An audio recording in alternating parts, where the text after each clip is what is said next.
하나님 아버지, 오늘도 하나님의 은혜 가운데 첫 시간 주님 존전에 나왔습니다. 하나님께서 이 시간도 우리에게 은혜를 더하여 주시고 우리를 인도하여 주시고 하나님의 크신 은혜로 우리를 붙들어 주심으로 인하여 오늘도 우리가 승리하게 되기를 원합니다. 우리의 모든 순간들이 하나님의 크신 은혜 가운데 견고히 세워지고 하나님의 뜻에 온전히 순종하는 하루가 되게 하여 주시옵시고 우리가 싸워야 하는 죄와 사망의 법에 대하여 오늘도 승리하게 하여 주시옵소서. 하나님의 영광으로 우리를 덮으시고 우리의 모든 연약함에도 불구하고 믿음을 굳게 붙들어서 우리가 하나님이 주시는 기쁨과 평강을 또한 화평을 누리게 하여 주시기를 원합니다.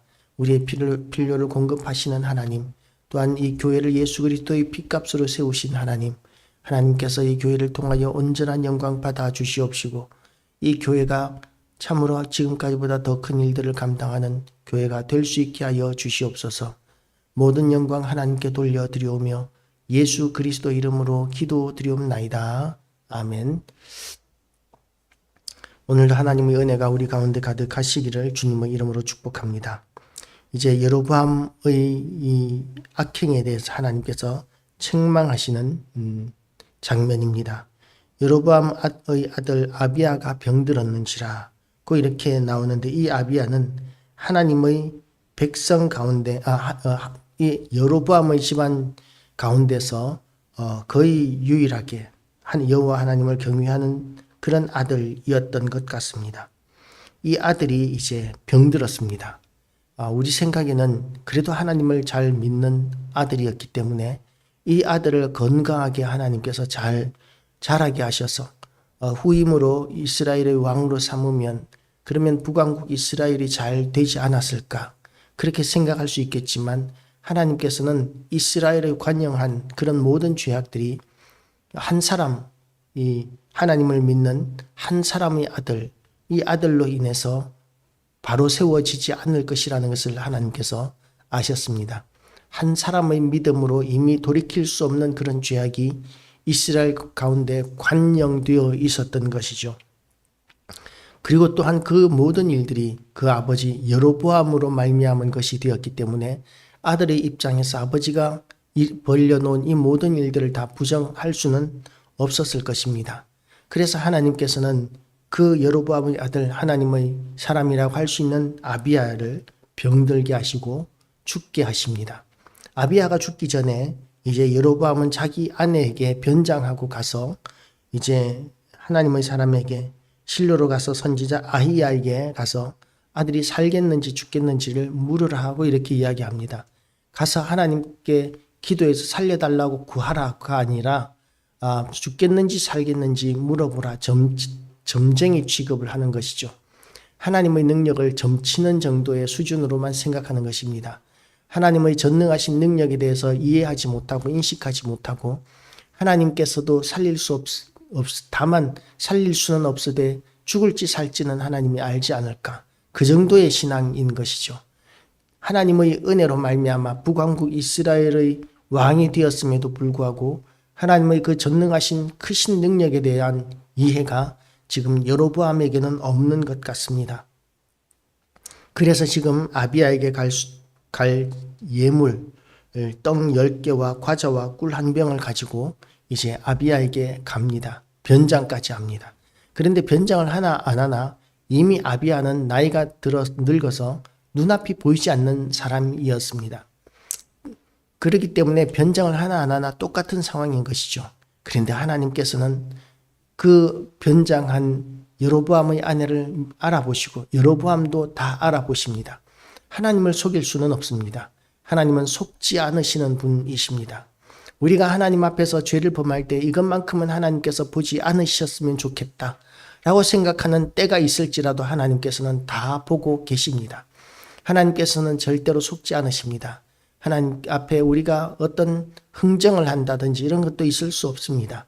우리는 다만 하나님으로부터 받은 그 은혜에 감사해서 하나님의 뜻과 말씀에 순종하며 충성스러운 삶을 살아갈 때 하나님의 더 큰 은혜가 우리에게 임하게 됩니다.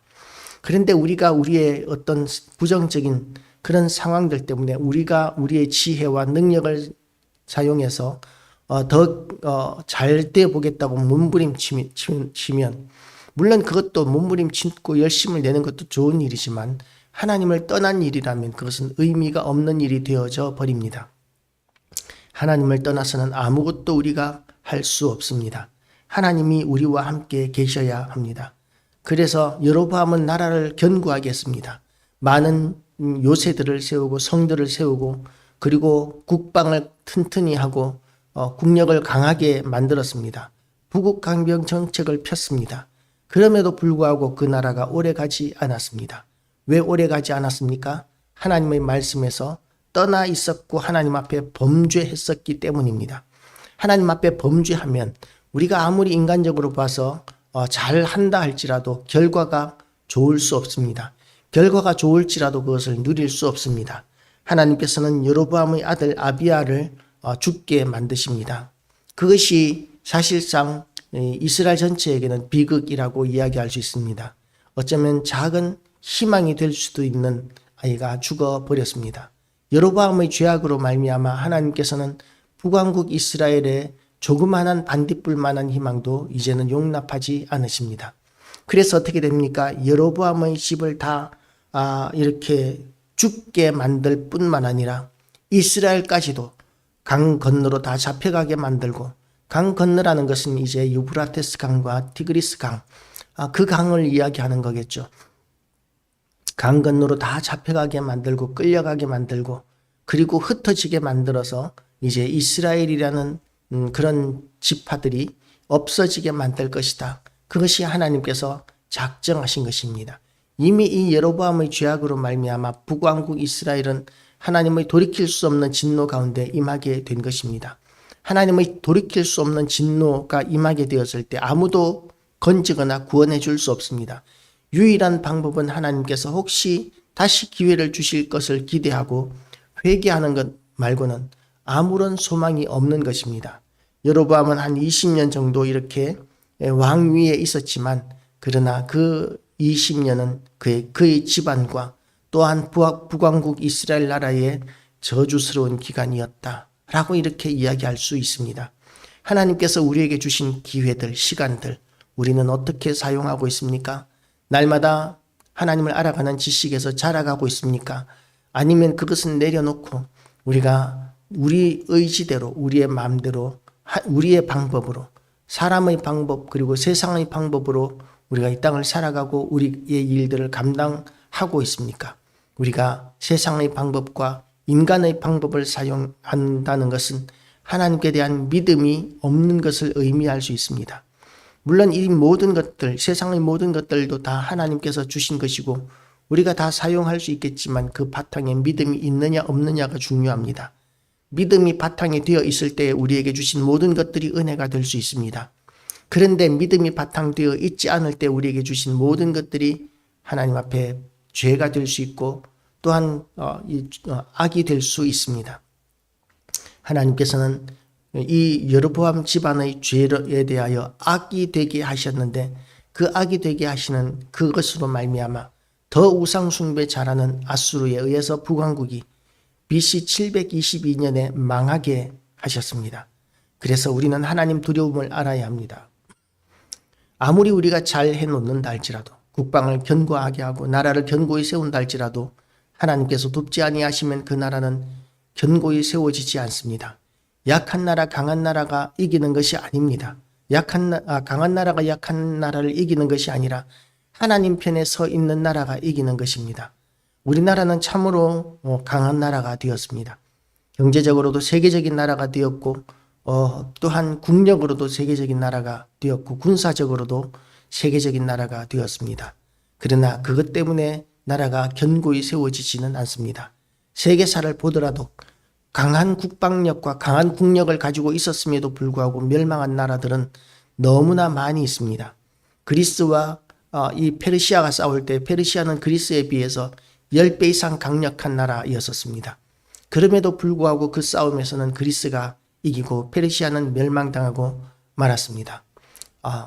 이렇게 세계사에는 약한 나라가 강한 나라를 무찔러 버리는 이런 일들도 얼마든지 있습니다.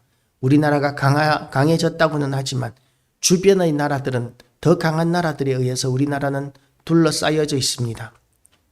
이런 지경에서 우리가 믿음마저 버린다면, 교회마저 무너져 버린다면 이 나라는 소망이 없습니다. 이 나라가 무너지면 아무도 그 환란에서 벗어날 수 있는 사람은 없습니다. 우리가 하나님 앞에 돌아가야 합니다. 예배로 돌아가야 합니다. 말씀으로 돌아가야 합니다. 그럴 때 교회가 견고히 세워지고 나라가 견고히 세워지고 우리의 미래가 견고히 세워지게 됩니다. 오늘도 이 나라를 위하여 하나님께서 우리에게 주신 이 시간들과 우리의 모든 여건들을 잘 사용해서 하나님의 은혜를 구하고 인도하심을 구하고 하나님의 영광을 위하는 귀한 날 되시기를 주님의 이름으로 축복합니다. 기도하시겠습니다. 하나님 아버지, 우리에게는 참으로 위태로운 그런 상황 가운데 있습니다. 교회가 너무나 위태로워졌습니다. 하나님 아버지, 다음 세대가 점점 더 소멸되어져 가고 있습니다. 이 나라 전체도 하나님 아버지 저조한 출산율로 말미암아 다음 세대가 아버지와 끊겨져 가고 있습니다. 70년대 초반에 100만 명씩 태어나던 아이들이 지금은 한 20만 명 정도 태어나고 있습니다. 다음 세대가 되면 하나님 한 5, 6만 명 정도 태어날지 모르겠습니다. 하나님 아버지, 이 나라가 그렇게 급격히 기울어져 가고 있는데 그럼에도 불구하고 하나님, 이 나라가 견고히 세워지기 위해서는 더 많은 아이들을 낳는 데 소망이 있는 것이 아니라 하나님께 소망이 있음을, 이 나라가 인정하는 데 있음을 고백합니다. 하나님 아버지, 하나님의 선하시고 기뻐하시고 온전하신 뜻을 분별하며 교회가 하나님의 은혜를 구하고 또한 하나님의 인도하심을 따라서 아버지의 뜻을 이 나라 가운데 이루어 가면, 그러면 주변 상황이 어떻게 되든 국내 상황이 어떻게 되든 하나님께서 이 나라를 견고하게 세우시고 또한 잘 되게 하시는 하나님, 부흥하게 하시는 하나님이심을 이 나라가 알게 하여 주시옵시고, 그래서 하나님 아버지, 이 나라가 견고히 세워지는 나라, 끝까지 예수님 오실 때까지 주님 앞에 쓰임받는 나라가 되게 하여 주시옵소서. 오늘도 우리 기도를 통하여 교회가 부흥되어지는 역사가 다시 한 번 더 있게 하여 주시옵시고, 수많은 하나님의 사람들이 교회를 채우고 지금까지보다 더 큰 일들을 감당할 수 있는 은혜를 허락하여 주시옵소서.